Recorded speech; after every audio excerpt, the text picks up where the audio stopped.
Olá, bom dia, meus irmãos, graça e paz. Estamos aqui para mais uma escola dominical online na Igreja Presbiteriana de Itajubá e continuando a nossa série A Mensagem dos Profetas para uma Sociedade Confinada, certo?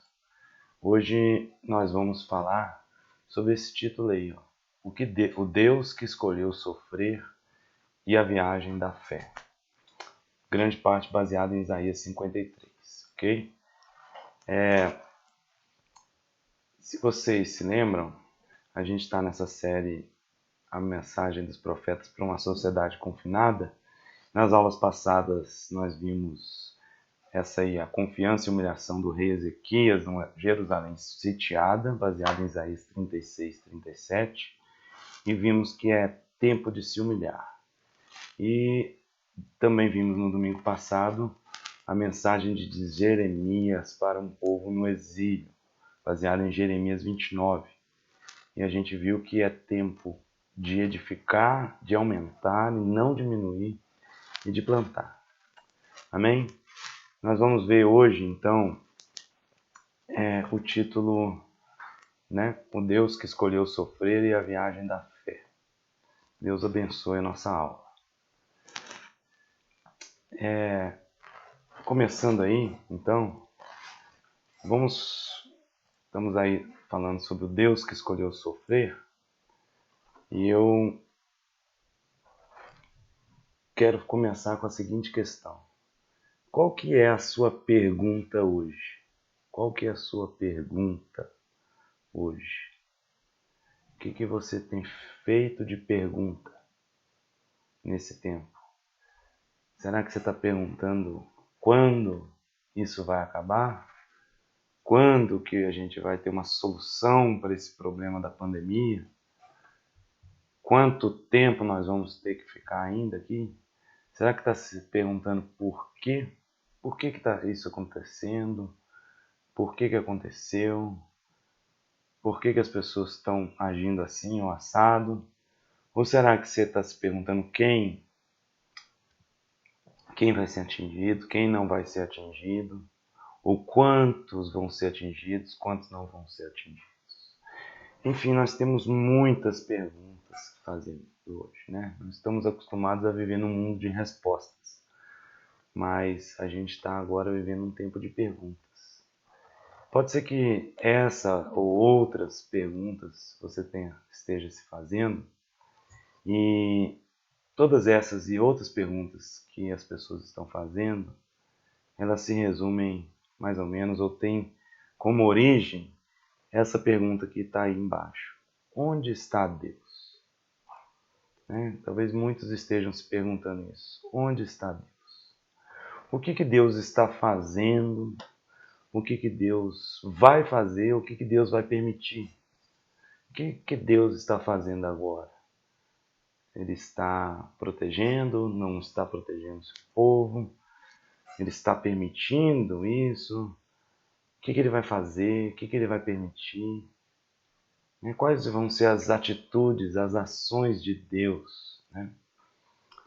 E então essa pergunta, onde está Deus, é uma pergunta que a humanidade sempre se fez, o tempo todo se fez, E especialmente na época onde você tem problemas, catástrofes desse tamanho, como essa pandemia, ou catástrofes naturais grandes, ou outros tipos de acontecimentos, e a gente se pergunta, onde está Deus? Essa semana eu vi bastante gente discutindo esse assunto. É interessante que na primeira semana das aulas da escola dominical nós discutimos sobre a humilhação de Ezequias, que era tempo de vestir de pano de saco, de se humilhar, de chorar, de orar. Na segunda semana a gente viu sobre Jeremias, que é tempo de construir, de edificar nesse tempo de exílio, que a gente está exilado em casa. E agora nós vamos ver o que os profetas dizem sobre essa pergunta. Qual que é a resposta deles? Onde está Deus? O que os profetas dizem sobre Deus nesse sentido? Nós vamos ver dois textos rápidos aqui, não em Isaías 53 ainda. O primeiro em Zacarias 9:9 e o outro em Isaías 52:13. E os dois vão falar assim: eis aí o teu Deus. Eis o teu Deus, e vão falar alguma coisa. Então vou colocar aqui Zacarias 9:9, que é um resumo do que a gente vai ver hoje. Tá tudo empacotado nesse Isaías 9:9. Zacarias 9:9. Zacarias 9:9 diz assim: alegra-te muito, ó filha de Sião. Exulta, ó filha de Jerusalém. Eis aí te vem o teu rei. Olha só. Eis aí te vem o teu Deus. Justo e salvador, humilde, montado em um jumento. Num jumentinho, cria de jumento. Então, essa aí é uma profecia de Zacarias que foi cumprida no domingo de Ramos, quando Jesus entrou montado num jumentinho em Jerusalém. E o povo colocou ramos para eles passarem, colocaram roupas ali, suas roupas, suas capas, e Jesus passou no jumentinho e o povo falava: Hosana ao filho de Davi, bendito que vem em nome do Senhor. Essa foi a profecia cumprida naquele dia, domingo de Ramos, que é hoje, né? Enquanto vocês estão assistindo aí, já é domingo de Ramos. Eu estou gravando essa aula no dia anterior, agora é sábado, mas hoje, aí no futuro, onde vocês estão, é domingo de Ramos. E então o profeta Zacarias diz: eis aí, olha, está aí o teu rei, justo, salvador e humilde. Tá? Agora vamos ver Isaías 52:13, que é o começo do texto que a gente vai ver em Isaías 53. Olha aí, Isaías 52:13 de novo.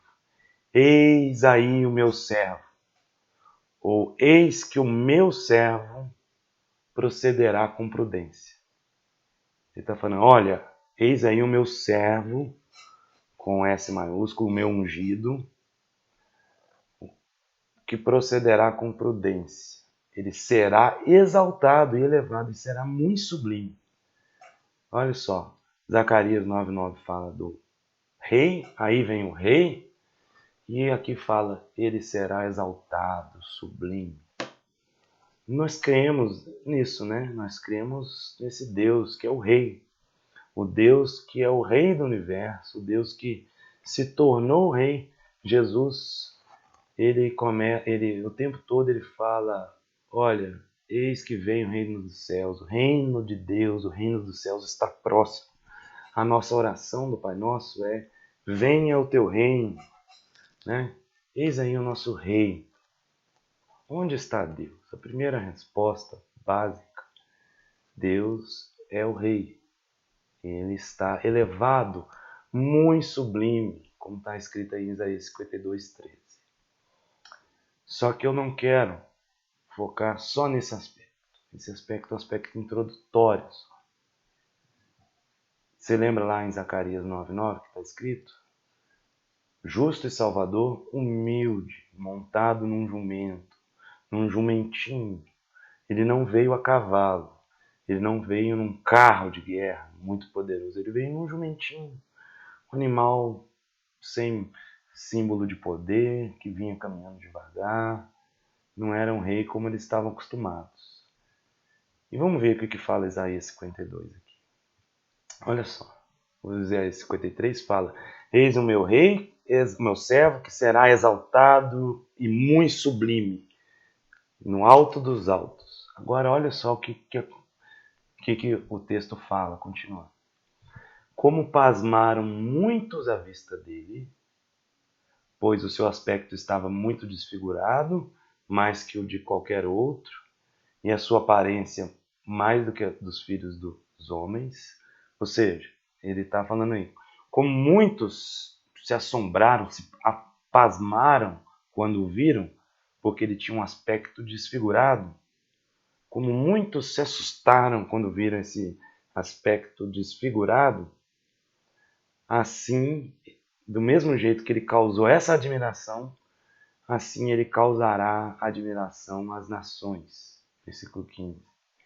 E os reis fecharão a sua boca por causa dele, porque aquilo que não lhes foi anunciado verão, e aquilo que não ouviram entenderão.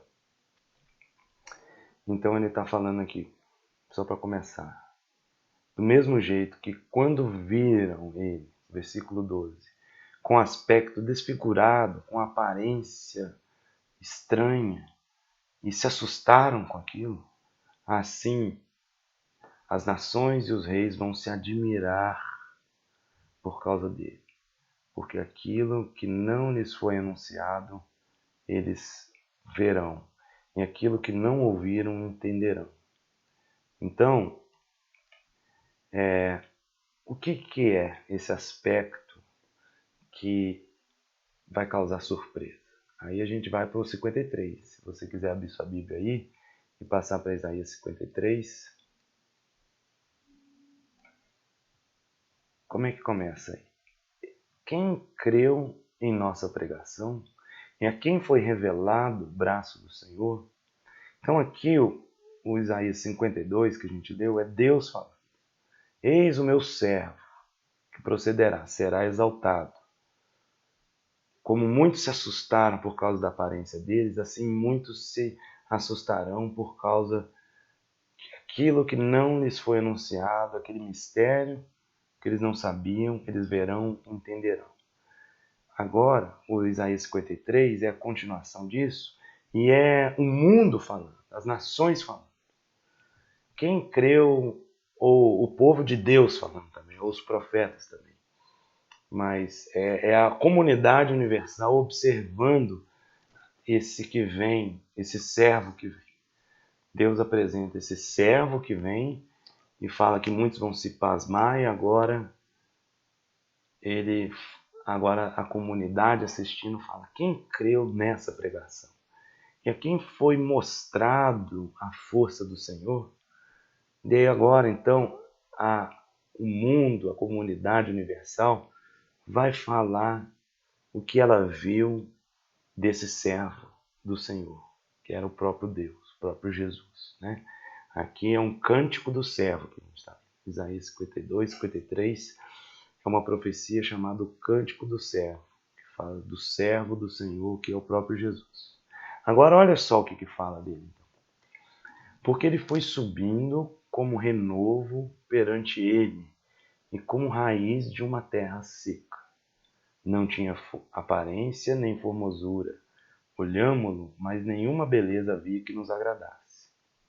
Então, ele foi aparecendo, foi subindo, foi aparecendo com uma raiz numa terra seca. Uma terra que não tem nada, tem uma raiz ali que você não dá nada por aquilo. Certo? Não damos nada por aquilo. Não tinha aparência, não tinha nem formosura. Olhamos aquilo e vimos, não tem nada que nos agrade. Nada que nos chame a atenção. Então, é algo que aparece, que não chama atenção, que não tem nenhuma aparência que condiz com a expectativa da comunidade, ok? Veja o versículo 3, então. Era desprezado, o mais rejeitado entre os homens. Homem de dores e que sabe o que é padecer. E como um de quem os homens escondem o rosto. Era desprezado e dele não fizemos caso. Então veja bem. Ele foi subindo como uma raiz do deserto, um negócio que ninguém dá nada por aquela planta, não chamava atenção, pelo contrário. Além de não chamar atenção, o versículo 3 aqui fala, chamava atenção pelo desprezo, pela dor, pela rejeição. Então era aquilo que a gente não fazia caso e que você olha, não quer nem passar perto. Vou para o lado de lá. Se está do lado da rua de cá, vou passar do lado de lá. É algo que todos desprezaram, um homem de dores, um homem que sabe o que é sofrer. porque os outros escondem o rosto, viram a face. Parece aqueles mendigos na rua que, em geral, as pessoas querem até passar longe, né? Não querem nem ver que aquilo existe para não se incomodar com a existência daquela pessoa que sofre, né? Mas veja bem que ele está falando isso aqui do servo do Senhor, aquele muito exaltado e sublime, o rei. Que Zacarias fala que vem num jumentinho. E aqui fala, era desprezado, o mais rejeitado. Ninguém dava nada por ele. Agora olha só, né? Antes, olha aqui. Quem creu nessa pregação? Quem creu que fosse aparecer alguma coisa daí? Quem que acreditou que daquilo ali seria revelado o braço do Senhor? Essa é a pergunta. Aquilo que ninguém dava nada. Agora olha o versículo 4. Certamente ele tomou sobre si as nossas enfermidades e as nossas dores. Levou sobre si. E nós o reputávamos por aflito, ferido de Deus e oprimido. Olha só. Ele, além de tudo isso, tomou sobre si as nossas enfermidades, as nossas dores. E nós o reputávamos por aflito, ferido de Deus e oprimido. Aquela pessoa que você olha, nossa, Deus está castigando aquele ali. Ferido, oprimido por Deus. Deus feriu aquilo. É um aflito, coitado. Né? Então, lembre-se que a pergunta que a gente fez é: onde está Deus? E os profetas estão falando o seguinte: olha, eis aí o teu Deus, o teu rei, o servo sofredor, o Messias ungido. Eis aí, elevado e sublime, rei justo, como diz Zacarias, mas eles dizem também montado num jumento e desprezado, que ninguém deu nada por ele, que reputávamos com aflito. Então, a pergunta é: onde está Deus? A primeira resposta é o Deus desapercebido. O Deus desapercebido. É o Deus que ninguém percebe. Nós percebemos Deus se ele se revelar com poder, com força, com justiça, com carros e carros e cavalos de guerra.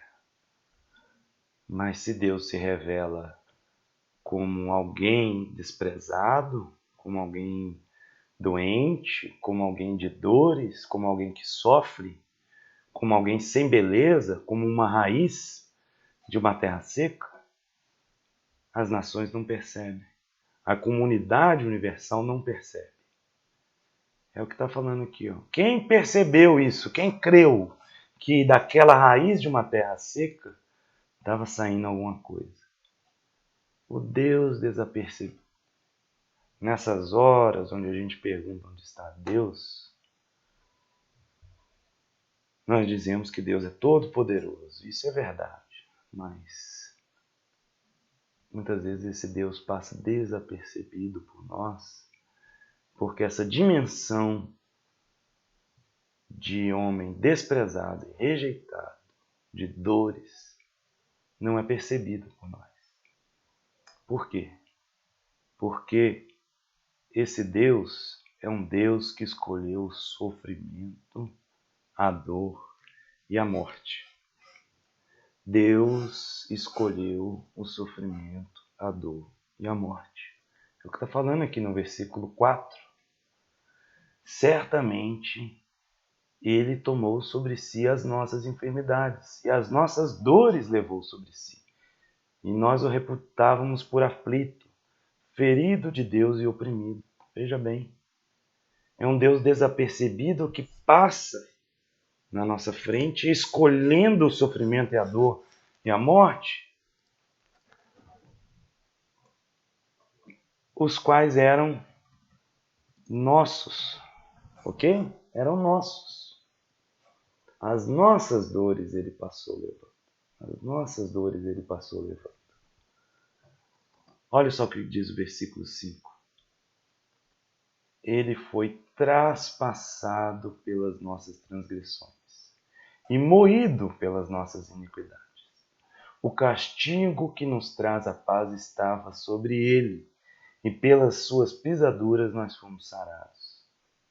Veja bem, é um Deus que escolheu o sofrimento, a dor e a morte, os quais eram nossos. E por que ele escolheu isso?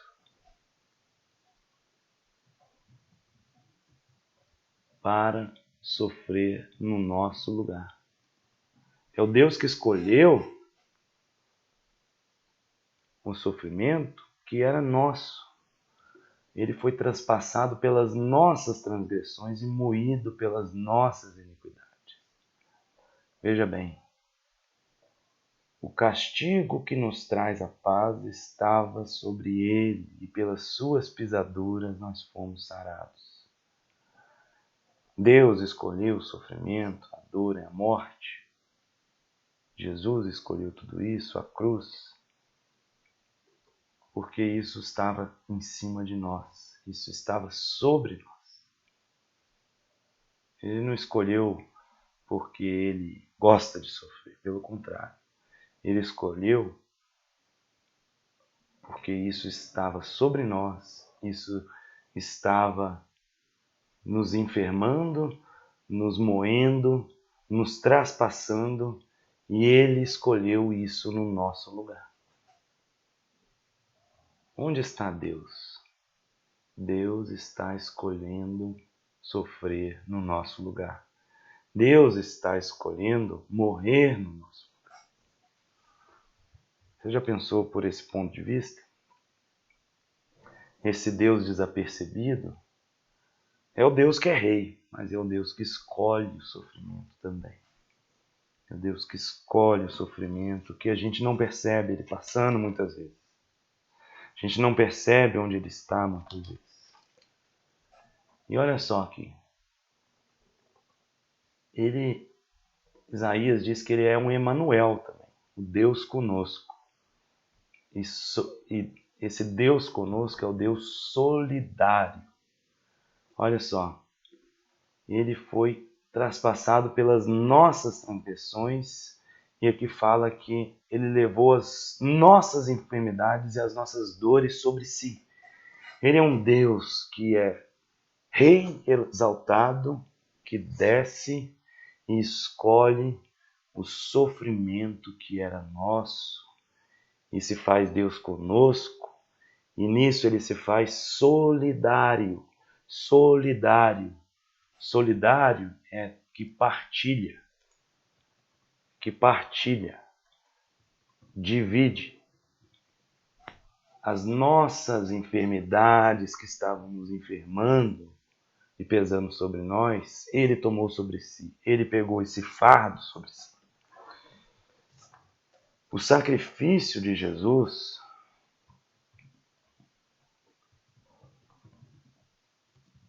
não é só expiatório. Ele é expiatório também. O que significa ser expiatório? Deus expiou os nossos pecados. Ele perdoou, ele removeu a culpa do nosso pecado. Mas ele é também solidário no nosso lugar, que partilha. Ele é atenuador do nosso sofrimento.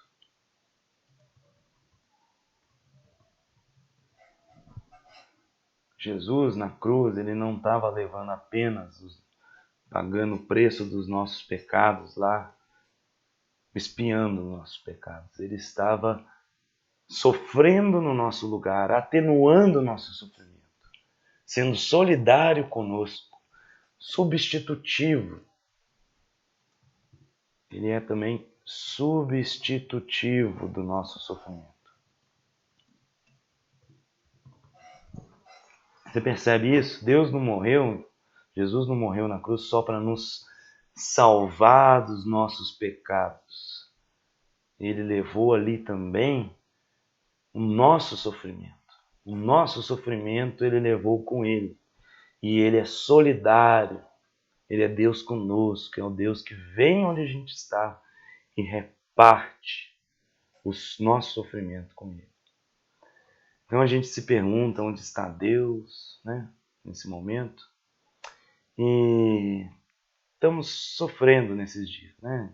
Alguns estão sofrendo mais, alguns estão sofrendo menos.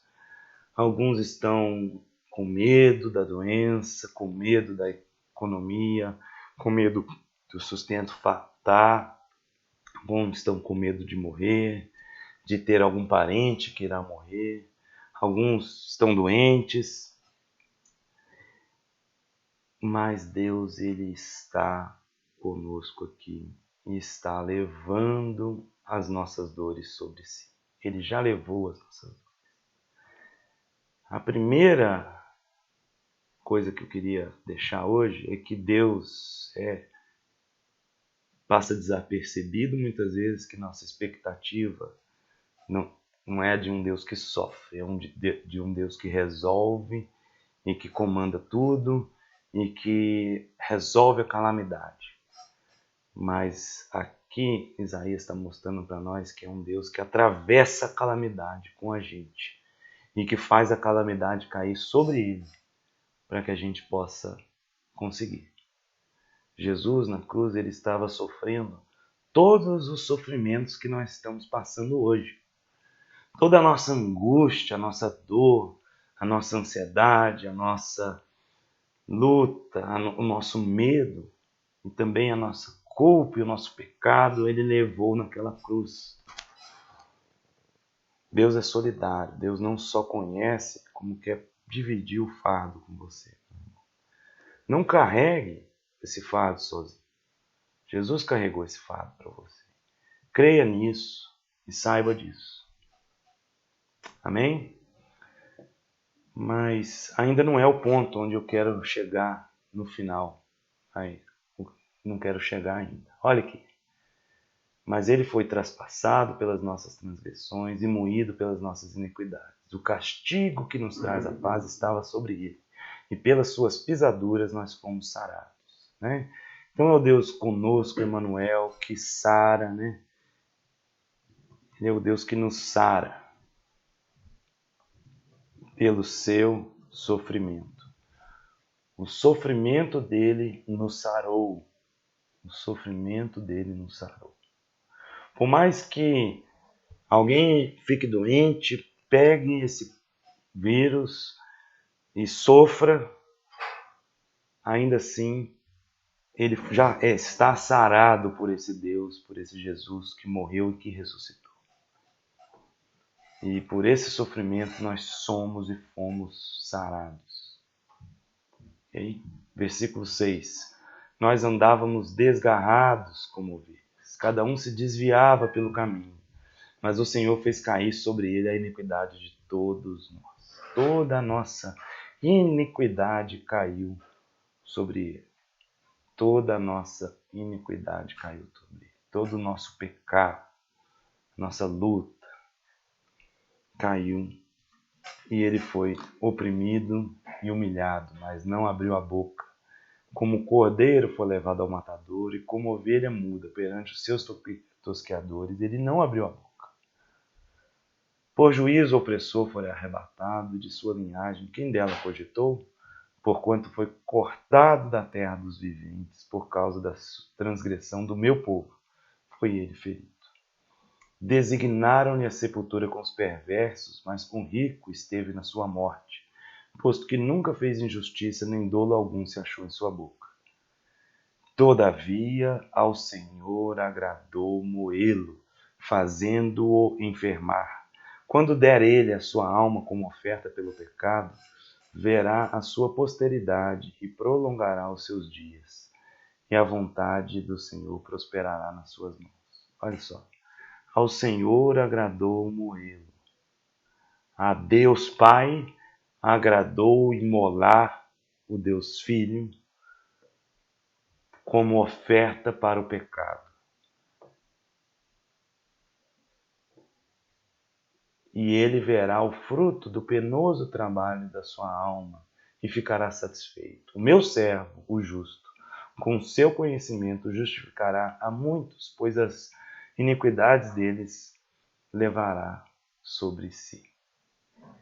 Esse texto de Isaías parece até que é um texto lá de Paulo, né, ou de Mateus, dos evangelhos, que fala tão claramente de Jesus, né, mas foi um texto escrito mais de 600 anos antes de Cristo, que apontava já para esse sofrimento de Jesus, o Deus Filho, Deus encarnado, Deus Emanuel, que fala aqui não só da justificação, do sacrifício expiatório de Cristo, mas fala da solidariedade dele com nós, levando o nosso sofrimento, escolhendo a morte. Olha só o versículo 10. O Senhor agradou moê-lo, escolheu, foi escolha de Deus, agradou, para que nós pudéssemos ter vida, para que nós pudéssemos ter vida. Ok? Meus irmãos, esse Deus que escolheu a morte é loucura e escândalo para esse mundo. E para você? A nossa pergunta aqui, começando, era: onde está Deus? Onde está Deus? O que Deus está fazendo? O que Deus está escolhendo? Para onde que Deus está indo? A gente começou com essa pergunta. E a gente poderia falar que Deus é rei, soberano, Senhor, sabe de todas as coisas, é Deus providente. Poderíamos falar disso tudo, mas eu resolvi falar, estava meditando nesse texto a semana inteira, resolvi falar disso, desse Deus que escolheu o sofrimento, Deus que escolheu a morte. Como diz o início de Isaías 53,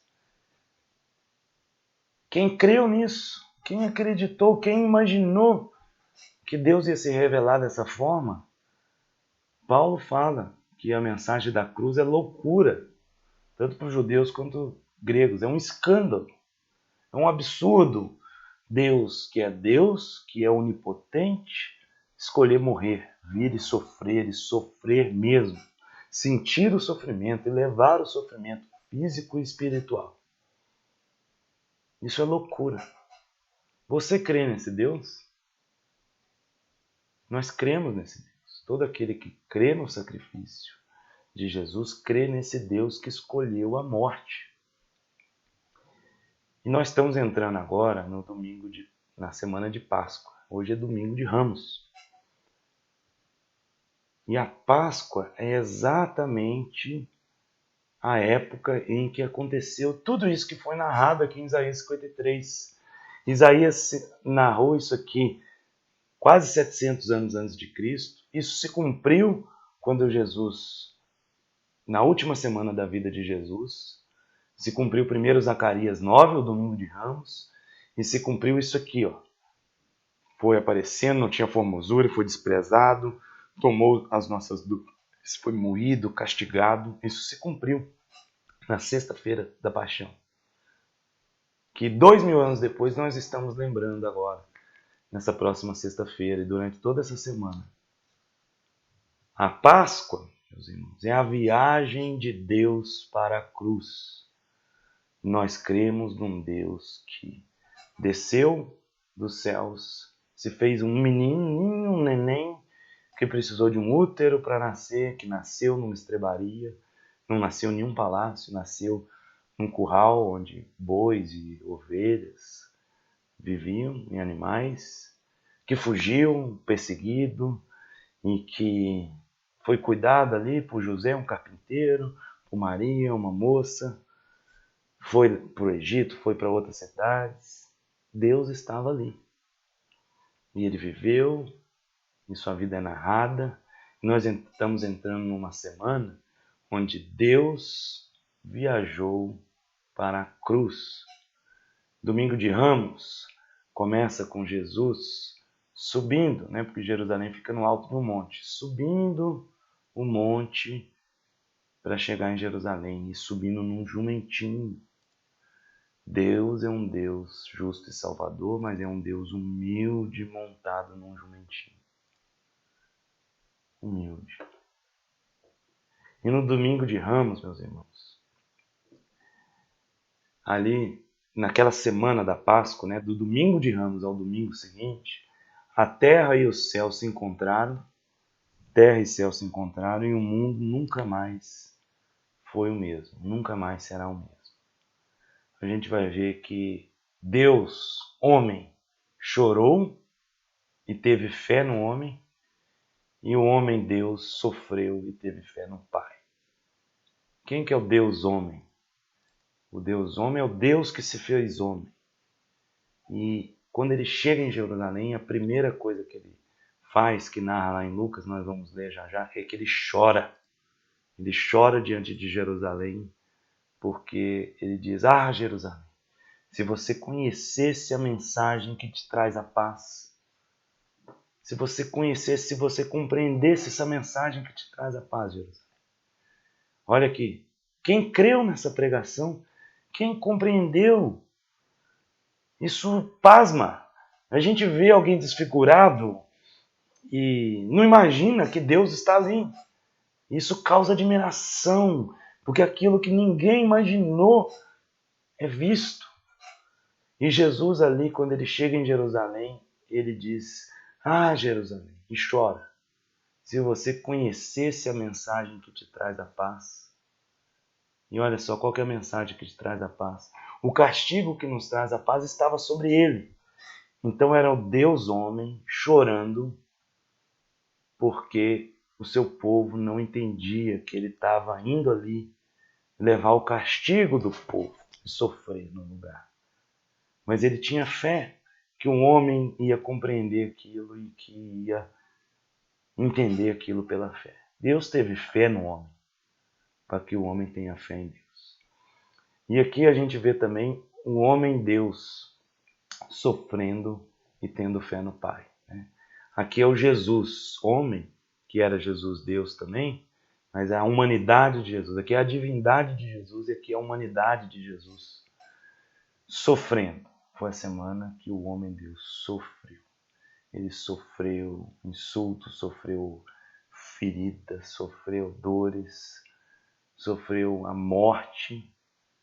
E na cruz ele disse: meu Deus, por que me abandonaste? Mas ele teve fé no Pai. Ele disse: não seja feita a minha vontade, contudo seja feita a tua. Então, a terra e o céu se juntando ali, o Deus homem chorando pelo povo, mas tendo fé que o homem um dia iria compreender aquela mensagem, mas o homem Deus sofrendo pelo povo também, mas tendo fé em Deus, obedecendo a Deus, Pai. Nós estamos entrando nessa semana da Páscoa. Se você ler essa semana e meditar a partir de Lucas 19, você vai ver tudo isso aqui do domingo de Ramos à sexta-feira de Paixão. O Deus humilde, Lucas 19, 35. Está aqui.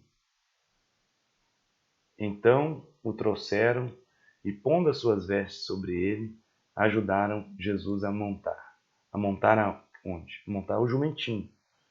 Tá? Aqui no 33 estava falando do jumentinho. E o 35 fala que Jesus montou no jumentinho. Então, indo ele, estendiam no caminho as suas vestes. E quando se aproximava da descida dos Montes das Oliveiras, toda a multidão vinha louvar a Deus, dizendo: bendito é aquele que vem no nome do Senhor. Então a multidão viu Jesus no jumentinho e exaltou: bendito é o rei. A multidão queria coroá-lo rei. Coroá-lo rei. A multidão tinha expectativa. Onde está Deus? Ali está o nosso rei. O nosso rei que vem no nome do Senhor. Ele está ali, vai ser o nosso rei. Só que a multidão não esperava que ele fosse crucificado. Não esperava. E daí no versículo 41, quando ia chegando, vendo a cidade, chorou. Jesus, quando ia chegando, vendo a cidade, chorou e dizia: ah, se conheceras por ti mesma ainda hoje o que é devido à paz. Essa versão não está boa, né? Mas o 42, em outra versão fala: ó, se também tu, Jerusalém, ao menos nesse dia que te é dado, conheceste o que te pode trazer a paz, mas não, isso está oculto aos teus olhos. Nessa outra versão está escrito aqui, Lucas, eu vou abrir aqui numa outra versão, não tem na internet, Lucas 19, 42, diz o seguinte: ah, se neste dia também tu conhecesses a mensagem da paz. Porém, agora isso está escondido dos teus olhos. Veja bem, o povo não conhecia a mensagem da paz, que era a mensagem da cruz. Eles queriam coroar Jesus ali, fazer Jesus um rei, que ia tomar o lugar de Herodes, etc. Mas eles não conheciam. Do mesmo jeito que em Isaías 53, ninguém creu nessa mensagem desse homem como sem aparência de formosura, que ninguém dava nada por ele. Ninguém creu, ninguém imaginou. Todos ficaram pasmados quando viram isso. Esse homem rejeitado. Do mesmo jeito que acontece hoje. Essa mensagem que nos traz a paz está oculta ou está manifesta aos nossos olhos? Nós sabemos do sacrifício de Cristo e cremos nele que traz paz a nós. Mas nós sabemos dessa escolha, nós cremos que Deus escolheu sofrer quando a gente pensa nessa situação toda que está acontecendo, dessa pandemia, algo que talvez seja a maior crise do mundo no tempo de nossas vidas, né? Nós que nascemos depois da Segunda Guerra Mundial, talvez não vamos viver uma crise no mundo tão grande quanto esta. Nós nos perguntamos, onde está Deus? Nós temos essa mensagem conosco ou só temos uma mensagem de Deus, o Rei, mas o Rei que não escolheu a cruz? Isso está oculto aos nossos olhos ou não? Como lá em Lucas. Isso está oculto aos teus olhos. O que te pode trazer a paz? Lucas 19, 42. Que era a cruz. Então, no domingo de Ramos, a sexta-feira da paixão, nós temos o Deus humilde no jumento, o Deus que chora pelo povo que não vê. Ele chorou, só 2 vezes Jesus chorou no Evangelho. Quando Lázaro morreu e o povo, as irmãs de Lázaro não criam muito, e quando ele vê Jerusalém. Em Lucas 22 é o Deus que ceia conosco. 22:15 Jesus fala: eu desejei ardentemente tomar essa ceia com vocês, meus discípulos. É o Deus que deseja estar com os discípulos, que deseja a comunhão, a ceia, a partilha do pão. Coisa mais humana que comer pão e beber vinho. Em Lucas 22, 26, ele é o Deus que ensina o maior, que diz: eu estou aqui entre vós como servo. E se eu fiz assim, vocês deverão fazer o mesmo. Aquele que quiser ser o maior, que seja o menor. A nossa mensagem é a mensagem do Deus que é o menor, do Deus que serve, do Deus que escolhe a cruz. Depois, em Lucas 23, 34, os soldados estão ali crucificando Jesus, sorteando as roupas dele, as vestes dele, e crucificando ele. E ele fala: ó Pai, perdoa-os, porque não sabem o que fazem. Olha que Deus mais humilde esse. O Deus que sobe na cruz e está morrendo e perdoa aqueles que estão pregando os pregos nas suas mãos e nos seus pés. É o Deus que é zombado, né? Os soldados colocaram lá uma plaquinha escrita em latim, em grego, na língua judaica lá, acho que era hebraico. Colocaram lá: este é Jesus, o Rei dos Judeus. O Rei dos Judeus. Os soldados fizeram isso por ironia, né? Mas essa foi um cumprimento pleno da profecia de Isaías. E tem um significado profundo profundo, profundo, profundo. Olha Isaías 52:12, quando a gente começou. Eis o meu servo que procederá com prudência, será exaltado e muito sublime. Zacarias 9. Aí vem o teu rei, justo e salvador, humilde. Humilde. A ironia do soldado se tornou a verdade mais profunda da história. O Deus que se fez rei numa cruz. Deus se fez rei na cruz. Jesus narrava, está próximo o reino dos céus. E o reino dos céus foi consumado, foi decretado naquela cruz. Quando Jesus morreu, ele falou, está consumado. É a mensagem mais absurda que existe. É um escândalo. Numa cruz que era um símbolo de morte ultrajante, de desprezo total, o Deus do universo, Criador do universo, estar ali naquela cruz, morrendo, era ridículo, absurdo, e ao mesmo tempo, naquele momento, se fazendo rei do universo. Porque naquele momento ele estava tomando sobre si as nossas dores e tomando o nosso castigo. E naquele momento ele se fez rei pelo amor que nos libertou do nosso castigo para que tenhamos vida. E esse é o momento em que o reino de Deus é instituído, consumado. Essa é a mensagem da cruz. O reino de Deus não está desvinculado da cruz. Pelo contrário, eles estão profundamente vinculados. Um não fica sem o outro. Um é o outro. A cruz e o reino. Nós cremos no reino, cremos no Deus poderoso, mas nós precisamos lembrar desse Deus que escolheu a cruz. É o Deus que se lembra do ladrão, o ladrão que fala, lembre-se de mim, e ele fala, lembrarei, hoje mesmo estará comigo no paraíso. É o Deus que se abandona na cruz. O Deus Filho, em Mateus 27:46, Jesus, ele diz, Eli, Eli, lama sabachthani, Deus meu, por que me abandonaste? É o próprio Deus se abandonando na cruz. O próprio Deus se abandonando na cruz. É um mistério, a gente não entende esse mistério com a razão. Como Deus se abandonou na cruz. Deus sendo Pai, sendo Filho, se abandonando ali na cruz, aquele momento, essa frase. É um mistério que a nossa razão não entende. Mas é um mistério que, usando a razão como ferramenta apenas, a gente pode ter uma fé profunda no Espírito. Como diz lá em Filipenses 2, ele não tomou como usurpação no ser igual a Deus. Ele não se apegou.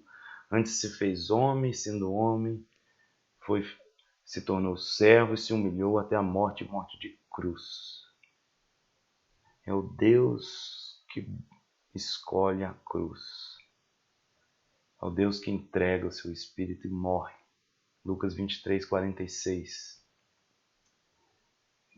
Jesus fala, Pai, nas tuas mãos entrego o meu espírito. E naquele momento é o Deus que morre. É o Deus que morre, é o Deus que escolheu a morte. Isso aconteceu do domingo de Ramos até a sexta-feira da Paixão. E da sexta-feira da Paixão até o domingo da Ressurreição, a pergunta que os discípulos se faziam era, onde está Deus? Onde está Deus? Acabou o sonho acabou, e agora, José? Onde está Deus? Essa era a pergunta. Em Lucas 24:5 e 6, nós vamos ler aqui. Os discípulos chegam para os anjos, chegam no túmulo vazio, e olha só, acharam a pedra removida longe da abertura do sepulcro. Entraram, mas não encontraram o corpo. Não sabiam as mulheres, elas o que pensar quando apareceram em frente delas dois personagens com vestes resplandecentes.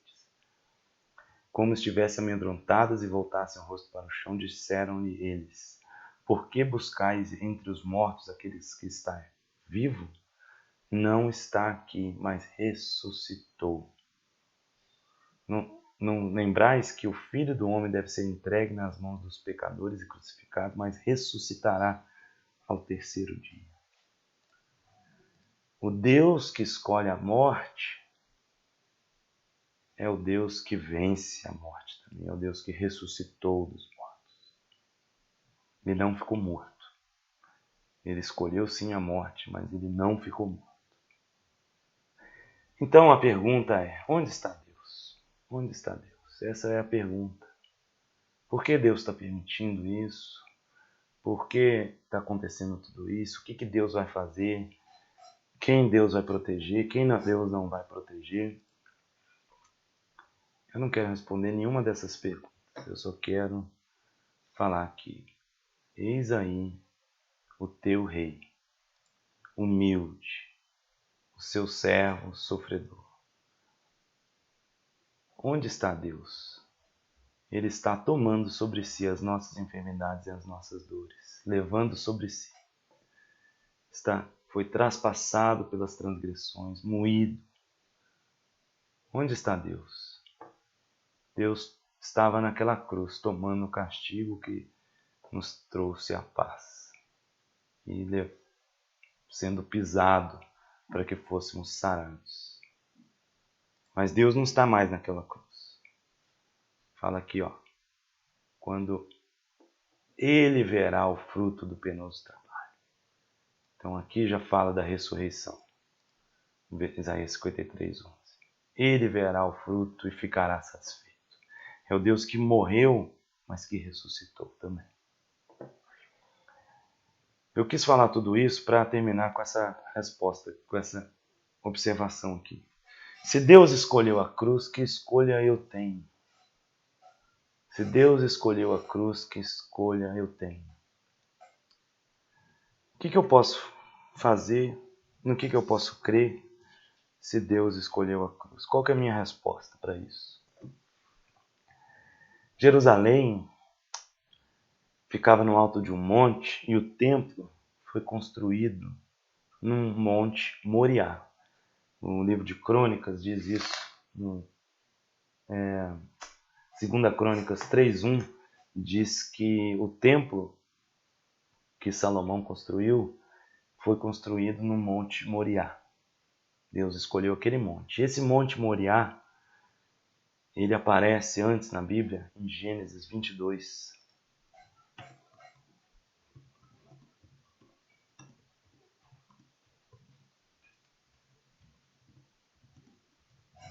Em Gênesis 22. A viagem da fé ao monte Moriá. Você sabe que viagem foi essa? Foi a viagem de Abraão com Isaac. Deus falou: Abraão, sacrifica Isaac no alto do monte Moriá. E Abraão levou o cutelo, levou a lenha e levou Isaac. E Isaac perguntou para ele: pai, aqui está a lenha, aqui está o cutelo, mas onde está o cordeiro? E Abraão disse: meu filho, o Senhor proverá. O Senhor proverá o cordeiro. Aquela viagem de Abraão foi no lugar onde o templo de Jerusalém foi construído, onde Jesus chegou depois que ele, no domingo de Ramos, quando ele chegou em Jerusalém, ele foi para o templo e expulsou os cambistas de lá. E quando Jesus se expirou naquela cruz, o véu daquele templo, no Monte Moriá, se rasgou. Eu creio que a nossa escolha, quando a gente percebe que esse Deus que escolheu, que é rei, é o mesmo Deus que escolheu a cruz e a morte, eu creio que a nossa escolha, a possibilidade que a gente tem é fazer essa viagem da fé ao Monte Moriá, junto com Abraão. Abraão subiu naquele monte e creu que se ele matasse Isaac, Deus poderia ressuscitar Isaac, ou Deus poderia dar outro filho para ele, ou Abraão talvez creu que Deus ia desistir na última hora, a gente não sabe, mas ele creu. Ele disse: o Senhor proverá. E Abraão deu esse salto da fé. Esse salto da fé é o salto que aceita tudo, que aceita o sofrimento, que não é o que procura o sofrimento. Não estou falando de procurar o sofrimento. É o salto que aceita que se meu filho Isaac morrer aqui, o Senhor vai o ressuscitar, seja nessa vida, seja na outra vida. Se o meu filho Isaac morrer aqui, Deus pode me dar outro filho. É o que Abraão creu. É a viagem que crê na ressurreição dos mortos. É o perder todas as coisas. Essa viagem da fé ao Monte Moriá é uma viagem que a gente não precisa fazer, sacrificar os nossos filhos. Eu não estou falando isso, por favor. O que eu estou falando é que espiritualmente nós podemos e devemos fazer essa viagem. É a viagem que perde todas as coisas. Eu perdi todas as coisas por amor de Cristo, diz Paulo. Eu morri. Eu estou vivo, mas eu morri. E agora já não sou eu quem vivo, diz Paulo. É a viagem que crê que Deus proverá o que quer que seja. O que quer que seja, mesmo que a figueira não floresça, o produto da oliveira minta, eu me alegrarei no Deus da minha salvação. Não é eu me alegrarei porque Ele fará novamente florescer a figueira e novamente dar fruto na videira. Não. É eu me alegrar porque Ele é o meu Deus da salvação, é o Deus da ressurreição.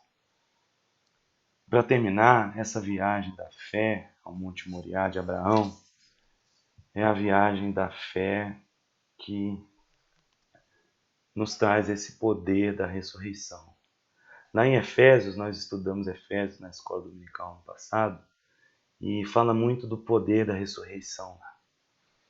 E a gente pensou bastante nisso, e eu sempre pensei que a ordem fosse luz para enxergar, Efésios fala disso, amor para morrer e poder para viver.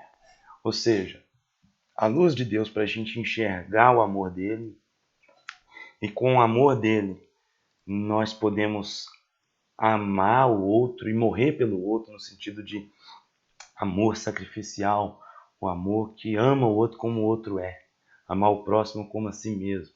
Isso é morrer para si. E o poder da ressurreição para viver assim uma nova vida, né? O poder para viver em novidade de vida. Efésios fala muito disso.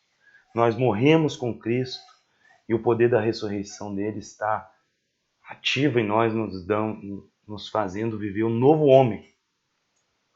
Mas pensando nessa semana sobre esse texto, e hoje especialmente em Isaías 53, e pensando em Jesus, o poder da ressurreição, ele não é apenas isso.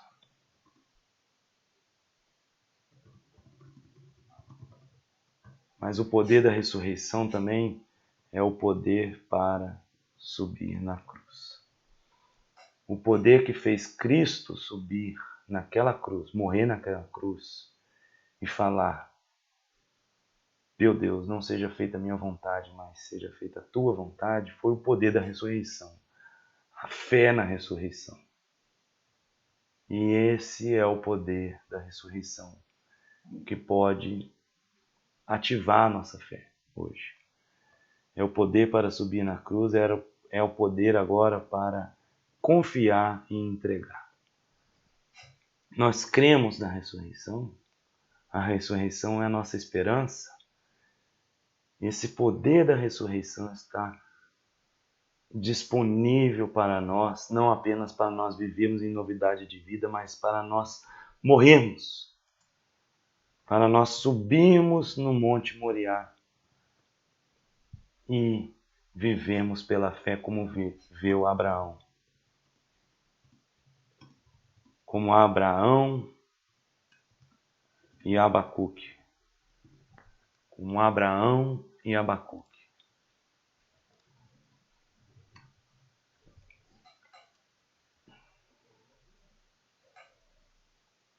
O poder da ressurreição está disponível para nós, meus irmãos, porque o nosso Deus morreu, é o Deus que escolheu morrer, mas é o Deus que ressuscitou, é o Deus que vai nos ressuscitar.